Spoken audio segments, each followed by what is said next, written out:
100. Today is a special day, because today is our 100th standard video on Shisha. Technically it's 104 and a half, since there are 4 videos that are unlisted now and didn't really fit into the standard kind of thing. And I did one Shy Chef shortcut a while ago, and I want to do more, but I'm just lazy, I think. But today is my 100th standard Shy Chef video. And it's all thanks to you guys. Within 100 videos, I've almost gotten to 2 years on this channel, gained nearly 10k subs, and became a Webtoon ambassador? I've met people who love Webtoon as much as I do. I've connected with people I never would have had the courage to connect with before. I've been completely transformed in the process. I never thought I would make 100 videos on Webtoon. But here we are. I've spent hours writing, recording, editing, thinking, reading, and least importantly, worrying. And it's all thanks to a decision I made to do something new. I mention a lot that I started my channel because my friend made videos and I wanted to do some too. However, the reason I started talking about Webtoon was because I love Hardcore Leveling Warrior. And I got really upset that no one would make a video talking about it. So I just thought, hey, if no one else is gonna do it, then I'll do it. And it's weird that talking about my favorite Webtoon got me to where I am today. So in honor of that video that was made nearly 2 years ago, I decided to take a look back at the video that started it all, and making a remake and updating it to the most recent chapters. Whew, let's go. Something I really thought was interesting about Hardcore Leveling Warrior was our main character, Ethan. Ethan, our Hardcore Leveling Warrior, is a scummy, greedy jerk who's constantly stealing people's stats, abilities, and items. Our other main character is the grandson or maybe son of the creator of the game, that's up to debate, named Dark, who is literally a dark wizard with a strong connection to demons and works with a loan shark with a very strong connection to an evil dragon. These guys don't really sound like our heroes, which is why Sora stuck out so much. Stuck out enough for me to make the claim that she was our true hero. And my biggest reason was this: the hero's journey. A 12-step process for typically main characters to go through their character arc. These 12 steps are helpful for establishing a storyline for our characters. And like I said, this journey is typically applied to our main characters. However, it can often be applied to characters that aren't our main characters, but are on a similar caliber. Characters that feel more like a hero than our main ones. So let's not waste any more time and start reapplying this to Sora. Keeping some things the same, but changing some things as well. So let's get to it. Starting with the intro to the hero's journey, the ordinary world. The ordinary world, as our intro, is just the standard view of the world. How seemingly nothing interesting is occurring. What's interesting is how they established the world before Sora came into the picture. By the way, I'm using movieoutlines.com's article about the hero's journey to get some guidance, and just some direct quotes and stuff. Now, the ordinary world is to establish just that, the world and hero, before diving into the series. And this series really only does this with Sora. Something cool I noticed is how they introduced Ethan, Sora, and Dark in chapters 1, 2, and 3 respectively. The first episode is very much to establish the world of Lucid Adventure. However, it's anything but an ordinary world, as Ethan is an incredibly unordinary, character. Meanwhile, Dark really isn't introduced in an ordinary way as well. Meanwhile, Sora fits the bill perfectly, being introduced by simply waiting in line for food, which is as ordinary as Sora gets. Setting her up to be a food lover and someone who likes to follow the rules, as she's upset when other people break them. Like when a guy 4 times bigger than her cut her in line and then she decided to smash him into the ground. That's fun. But that leads us to our second step, the call to adventure. Our hero's literal call to adventure. The reason they're part of the story. We have a couple moments where this could be the case. One moment happened a year before our introduction, when Ethan saved her. But I think her call to action is when Ethan is being strangled and she jumps into action, instead saving him. This is the reason that Sora is able to join as part of the team. This and Ethan just asking her if she wants to be on their adventure. These two steps are kind of obvious, but where we start to differ from my old videos is refusal of the call. Often the most skipped step, as many stories have their heroes excited to become heroes and go on adventures. And back then, I also skipped this step. However, the reason I mentioned that movieoutline.com article is because I like how they explain this step. Although the hero may be eager to accept the quest, at this stage they will have fears that need overcoming. Second thoughts or even deep personal doubts as to whether or not they are up to the challenge. There's a big reason why Sora is one of my favorite characters. And it's because she feels the most human.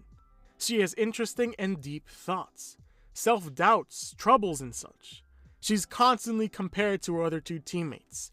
Ethan was literally the #1 ranked player. He knew the game inside and out, and there are very few people who knew the game as well as he did. And even if he doesn't have his stats, he still has his smarts and his experience from being the #1 ranked. Meanwhile, Dark is the literal son of a god, blessed with incredible powers and skills. His main ability literally has to deal with time itself. Next to them, Sora doesn't appear all that fantastic. Sure, she's a higher level than both of them when they start, but other than that, not much appears to be special about her. Her ability is interesting, sure, but not game-changing. She has a special sword, but it can be iffy sometimes. The only thing she had going for her was her desire to become stronger, and her non-stop hard work and dedication. She always had her doubts, but where this really comes through is during the combat tournaments.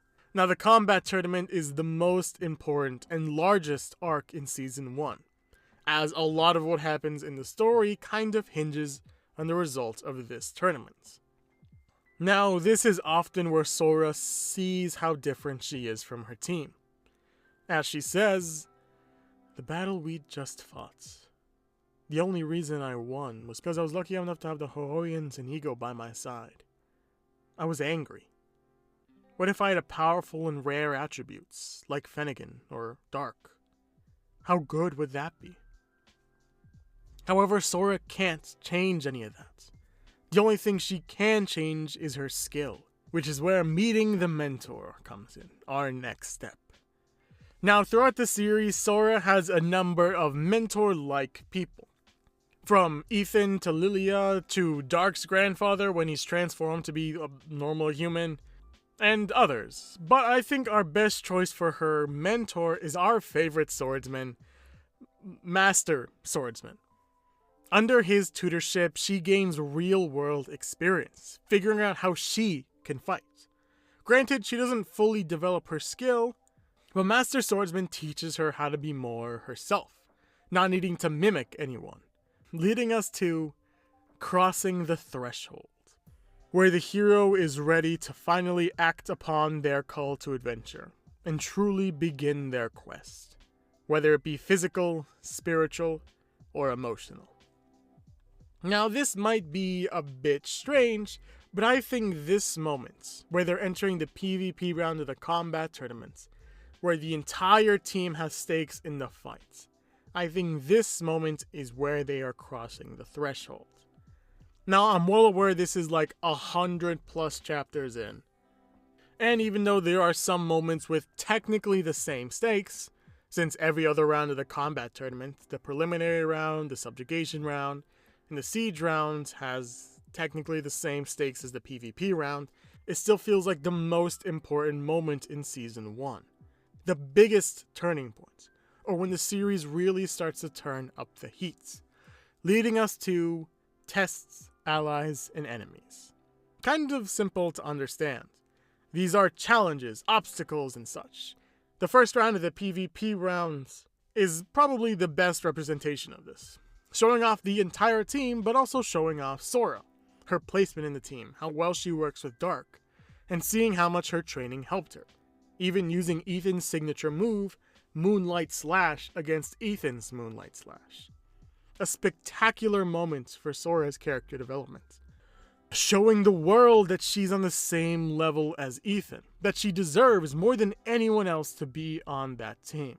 But this brings us to our next step, and probably my favorite hardcore leveling warrior arc, approaching the innermost cave. According to the website I'm citing, the innermost cave may represent many things in the hero's story, such as an actual location in which lies a terrible danger, or an inner conflict which up until now the hero has not been able to face. Now back then I talked about hardcore leveling warrior a lot. Back when I was practically a hardcore leveling warrior channel, I talked about the trial of the dragon basically every other week. While I've talked about hardcore leveling warrior very sparingly over the past year, I've failed to mention the trial of the dragon, my favorite character development moments. Technically it's a lot of chapters, whatever. The trial of the dragon is a trial given by the evil dragon, obviously. However, the trial is special. It's not like a normal dungeon. In fact, this trial is more of a test, using your biggest strength and weakness against you, testing your karma, as the evil dragon put it. Each of our main characters deal with a different situation. Ethan travels with his old guild leader, and as the trial progresses, Ethan loses more and more luck. Dark travels with his grandfather as he slowly loses his life, and Dark progressively gets worse and worse weapons. But what's interesting is how different Sora's trial is from the other two. Unlike them, Sora travels alone, and also unlike them, Sora has full memory of the trial. She knows she's being tested, unlike our other two. Sora's trial is a test of her perseverance, a test of her determination, and her hard work. She's given a number of lives for each floor, and must defeat her opponent before her lives run out. And her final boss? Ethan. Kind of. This was 3rd ranked Ethan. The Ethan that saved Sora's life and inspired her to become stronger. Sora doubts her own abilities. However, she's able to push through her doubts and defeat her opponents, leading her and the team to gain the title of Cursed Heroes. Bit weird, but heroes nonetheless. But that does lead us to an important step, the ordeal. Now here's where we might disagree. There are 2 moments that could be considered Sora's ordeal. I mentioned the trial of the dragon, and it's very easy to put this step and the next step to the boss, 3rd ranked Ethan, and the reward, the title of Cursed Hero. However, I think there's a better moment where this step should be placed onto. And that is the 2nd battle of the PvP round of the combat tournament. That is a long name. But I chose this moment because I felt like it's the most special to Sora. Here, while most of Team Dark faces most of Team No Name, Sora and her own mentor Lila go and battle on their own. We see how strong Lila truly is, but we also get to see who Sora truly is. There's a reason I chose this as Sora's ordeal over the fight with 3rd ranked Ethan. That fight is exciting and amazing for Sora's character, but this line made me put it here. Only through some form of death can the hero be reborn, experiencing a metaphorical resurrection that somehow grants them a greater power or insight necessary to fulfill their destiny or reach their journey's end.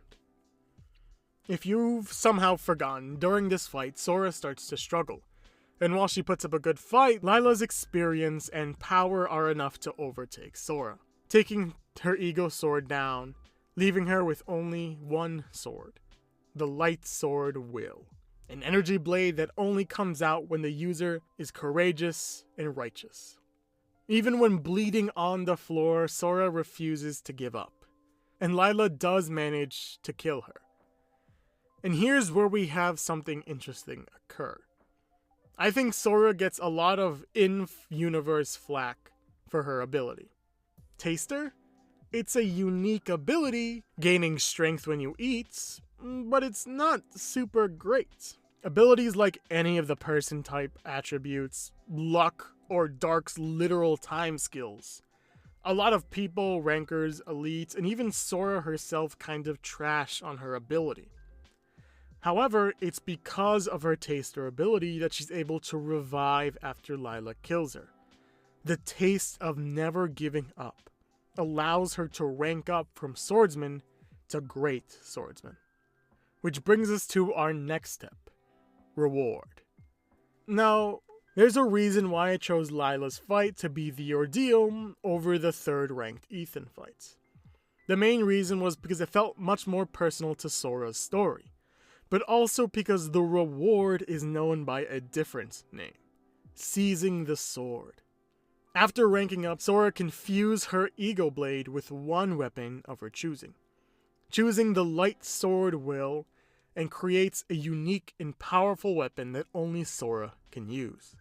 It manages to win the fight with her new weapon, rank, and unique ability, Sora Slash. If you've seen the original True Hero video, you might remember that this is where I finished my first video, as Season 1 wasn't finished when I wrote the scripts. However, now I think I can finish the journey with a little bit of speculation. Moving on to our next step, the road back, is kind of simple. You know, when everyone gets teleported out of the area where the gods and Zero are fighting on importance. However, I also think it's when Sora eventually leaves Darklands, terrible name for a kingdom, and travels on her own, and does eventually come back and joins up about 2 years later. Now, Season 2 Sora isn't focused as much. Sure, we see how strong she becomes, beating up nightmare demons, high rankers and such, but her characterization isn't really the focus of Season 2. It's much more on the world of Lucid Adventure. Seeing how people adapt to the new world, how they act with Ethan gone, and I'll be honest, some very cool fight scenes. But this brings me to why I decided to remake this video. As very recently, Sora has gotten one last bit of developments. Something I haven't mentioned is that during that god fight in Season 1, a bunch of players got nightmare versions of themselves. Sora got a terrifying nightmare version of herself. One desperate to murder hardcore leveling warrior and just Sora herself. Which leads us to our final present step, resurrection. We get a fun flashback when Sora was part of Darklands, as we see her eating food. Now what we see is Sora getting backlash by some of the community, calling her weak and saying that she's only piggybacking off the team. Eventually she learns that eating different food in Lucid Adventure gives her stats, and the most difficult food to get her hands on is the roasted tail of the evil dragon. But surprisingly, the evil dragon is cool with her eating his tail for some bizarre reason, and she receives the ability to class change. So when losing against Nightmare Sora, she decides to unlock the class True Hero of the Era, the one and only class, changing her profession from Taster to Hero of Taste, upgrading her sword to the Sword of the Hero. As a side note, when Sora's class changes, she gains a mark on her forehead.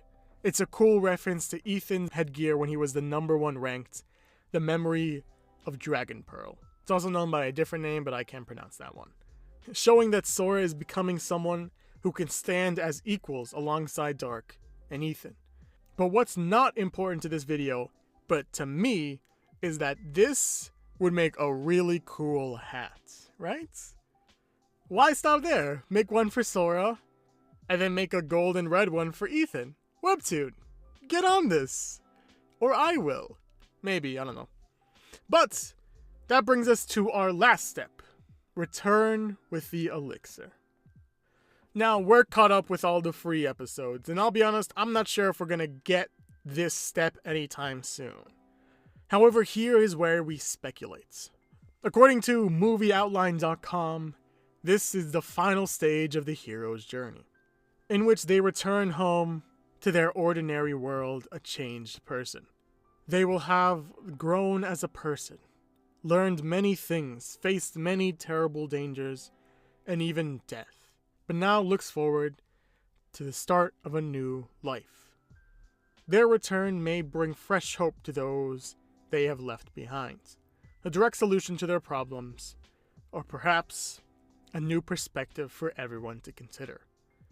Their return home also signals the need for resolution for the story's other key players. There are many readers who believe that Sora will kill Ethan. Story and character-wise, it would make sense, as she would need to become stronger than Ethan, and also the true hero of the era, would make sense for her to kill someone who's, I think, part monster, part demon, and part strongest character or player or something like that. However, I think it'd be a little weird if they went down this path. The whole point of this season is saving Ethan. Granted, season 1 was about saving Dark's grandfather, and he died. But I think it would be a weird choice to kill him off. But something else I wanted to mention is Dark. Like I said, the point of season 2 is to get Ethan back. And Dark's only goal in season 2 is to find Ethan and bring him back. It's all for him, and he risks so much looking for him. However, when Dark manages to spiritually find Ethan, his personification of his ability or time, this thing, tells him that his purpose was to find him, not bring him back. So that got me thinking, maybe it's someone else's purpose to bring Ethan back. Maybe the true hero of the era? What would be more great for Sora's character if not saving Ethan? It shows that she's become someone who can stand shoulder to shoulder with Ethan, the old #1 ranked player, and Dark, who is, I'll be honest, seemingly unbeatable in this new season.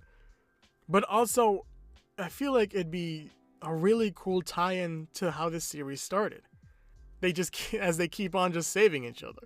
Ethan saves Sora, Sora saves Ethan, Ethan saves Sora again, and then they just keep on repeating it. I think it'd be a nice cycle. But why did I make this video? I just really wanted to talk about these moments. I really wanted to talk about this series. I just really wanted to talk about one of my favorite characters. It's insane that this series, this character, got me to make 100 videos. Got me kind of a job. Got me friends, got me new interests, goals, hobby, and more. All thanks to this character. This character who teaches us to never give up, never stop trying. That no matter what you're up against, no matter what people say, as long as you keep going, as long as you push through, you'll get there. You just need to believe in yourself. You need to believe in your perseverance, your hard work, and your dedication. And I really, really hope that applies to a YouTube career. But, like always, for those who've actually made it this far, thank you for watching, and I hope I'll see you next week. Take care.